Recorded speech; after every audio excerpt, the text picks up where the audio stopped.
Video चालू होगी। जय श्री राम दोस्तों, मैं आपका सचिन पड़दार, श्री साई ट्रेडर्स, दुकान नंबर 7, सब्जी मंडी बदनावर। आज हम प्याज के बारे में बात करेंगे। प्याज में कब और कितनी देर में और कैसे क्या होगा, ये मैं आपको जानकारी दे रहा हूँ। ये एक अनुमानित तरीके से बता रहा हूँ, जो मेरा सोचना है और व्यापारी भाइयों का सोचना है। जैसा कि प्याज में जो अभी कंटिन्यू आवक जो चल रही है, उसके हिसाब से अगर जो चले तो प्याज में बाजार अभी स्टेबल यही रहेगा। और रही बात अगर प्याज में आवक की बात करें तो इंदौर मंडी में जो अभी 30,000 35,000 कट्टे जो रहे, रतलाम मंडी में 500 ट्राली, बदनावर मंडी में 25,000 कट्टे और अन्य मंडियों में भी जो आवक रही, अगर ऐसी ही आवक रहती है तो बाजार का समान रूप से चलना रहेगा। और अगर हम बात करें कि आप लोगों किसान भाइयों ने अगर इंदौर मंडी में 1 लाख कट्टा कर दिया, रतलाम मंडी में 1,000 ट्राली कर दी और बदनावर मंडी में 33,500 कट्टे कर दिए, तो उसमें कहीं न कहीं किसान भाइयों को नुकसान देखना पड़ सकता है। और नुकसान 1 रुपए से 2 रुपए का नहीं होगा, सीधा के सीधा 3 रुपए का नुकसान हो सकता है। तो किसान भाइयों, सबसे पहले हमें भाव को रोकना है तो कंट्रोल हमें आवक को रखना पड़ेगा। आपके पास यदि 70 ट्राली 50 ट्राली है तो उसको आपको 1 बाय 1 एक ट्रॉली एक दिन या 2 दिन के अंदर तक बेचना है, क्योंकि अपने पास प्याज बेचने के लिए समय जो है वो मात्र 2 महीने का समय बचा है।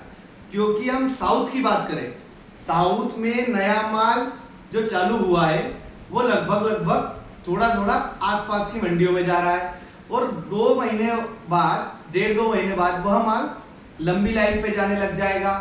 तो उसमें हमें कहीं ना कहीं नुकसान हो सकता है अगर हम उस प्याज को अभी भी 2 महीने बाद बेचे तो इसलिए मैं चाहता हूं कि अनुमानित हमें थोड़ा करके प्याज बेचना चाहिए। रही बात आवक की, तो आवक अगर कंट्रोल रही तो भाव भी कंट्रोल में रहेंगे। दूसरी बात बार्डर में जो होता है वो बार्डर पे एक दिन अगर खुलता है तो कम से कम में 200 से 300 गाड़ियों का सेल होता है, ठीक है। उससे भारत को बहुत ज्यादा फायदा होता है और किसान भाइयों को भी बहुत ज्यादा फायदा होता है। रही बात बॉर्डर खुलने या नहीं खुलने की, तो बॉर्डर खुलने का जो बता रहे हैं बांग्लादेशी, जो बांग्लादेश में किसानों को उनकी सरकार ने खुद कहा है कि बीज भी फ्री लो, पानी फ्री लो, बिजली फ्री लो। आप प्याज उगाओ, चावल उगाओ, मिर्ची उगाओ, धनिया उगाओ, क्योंकि पहले बांग्लादेश में सिर्फ रेशम की खेती होती थी। अब वह प्याज और जो हमारे भारत से उनके इधर बाढ़ में जाता है वो फसल भी अब वह सरकार करवा रही है। वह आत्मनिर्भर देश बनने वाला है बांग्लादेश आने वाले समय में, जो कि अब की बार सिर्फ प्याज पे आत्मनिर्भर हुआ है। इस बार उन्होंने बांग्लादेश सरकार ने फ्री में पानी, बिजली और प्याज का बीज दिया, जिससे उनके पास बहुत ही ज्यादा मात्रा में प्याज का भंडार है। रही बात नासिक और महाराष्ट्र की बात करें तो नासिक जो नगर डिस्ट्रिक्ट है उसमें सबसे ज्यादा प्याज बॉर्डर पे जाता है और इस बार जो नासिक में फसल है वह डबल मात्रा में है, तो उनकी जो खपत है वह बांग्लादेश में ज्यादा होती है, जो कि अभी नहीं हो पा रही है।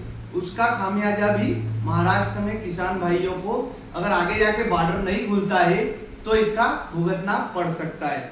और बॉर्डर सिर्फ प्याज नहीं जाता, बॉर्डर पर जाते हैं चावल, दाल, मिर्ची, और लगभग 1 हफ्ते पहले भी मिर्ची गई थी, अभी बॉर्डर वापस बंद हो गई है। तो इसी प्रकार बॉर्डर पर जाने वाली सारी चीजों, सिर्फ प्याज ही नहीं सारी चीजें जाएगी। सही। रही बात सरकार से जो बात चल रही है बांग्लादेश की, वह कुछ तालमेल उनकी बैठ नहीं रही है, क्योंकि सरकार के नियमों अनुसार बॉर्डर भारत द्वारा कब खोल दी जाती है और कब बंद कर दी जाती है, बिना अल्टीमेटम के बॉर्डर रात में बंद कर दी जाती है।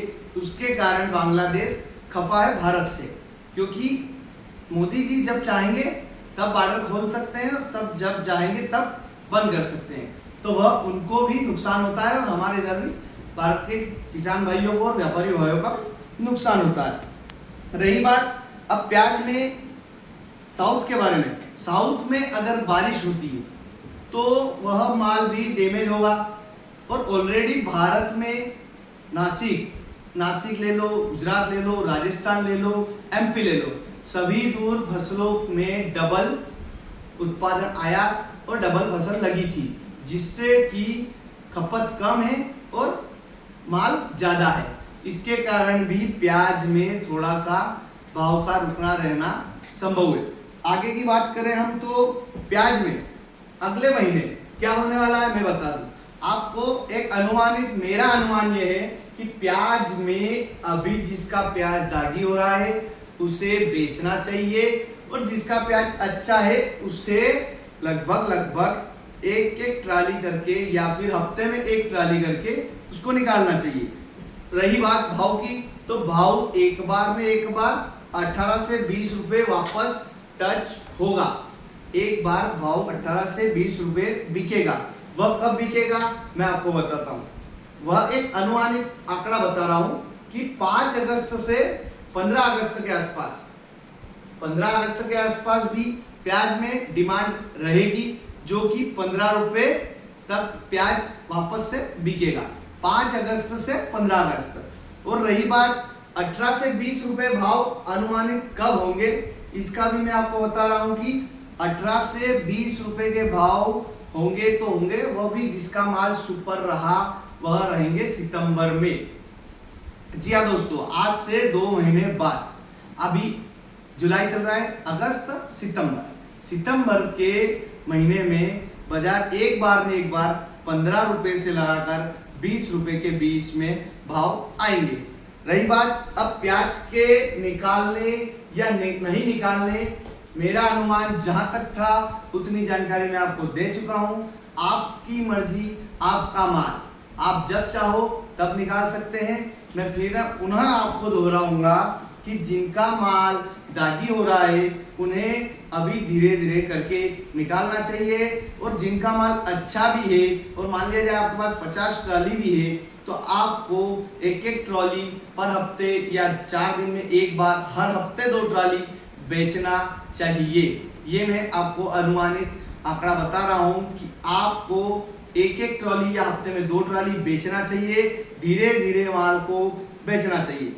जन्माष्टमी तक आपका माल, ये समझ के चलिए कि आपके पास 100% माल है तो आपको 40% माल बेच देना चाहिए, रहा 60% माल अगर आपकी इच्छा हो तो उसको सितंबर माह में खत्म कर देना चाहिए। ये मेरा एक अनुमानित आंकड़ा है, क्योंकि सितंबर माह के बाद जो नया माल है साउथ का, उसमें उसकी डिमांड चालू हो जाएगी और वह माल लंबी लाइनों पे जाने लगेगा। तो जैसा कि मैंने आपको बोला है कि आप धीरे धीरे करके माल मंडियों में बेचते रहे और भीड़ ना करें। इंदौर में अगर 1 लाख कट्टा हुआ तो उसका भी नुकसान आपको ही आएगा, व्यापारी भाइयों को आएगा और किसान भाइयों को आएगा। रतलाम में 1000 ट्राली हुई, उसका नुकसान भी आपको ही आएगा और किसान भाइयों को ही आएगा। ठीक है, रही बात नासिक और एमपी, गुजरात और पंजाब, सारी जगह प्याज में यही बाजार चल रहे हैं और अभी इस हफ्ते पूरे श्रावण माह में यही चलेंगे। मेरा खुद का अनुभव बोलता है कि मेरा खुद का प्याज भी मैं अब अगले हफ्ते से शुरू करूंगा। आपको जहां तक मेरे को जानकारी देना थी मैंने आपको दे दी, बाकी आप अपने विवेक से प्याज बेचते रहे, प्याज को रोके नहीं। जय श्री राम।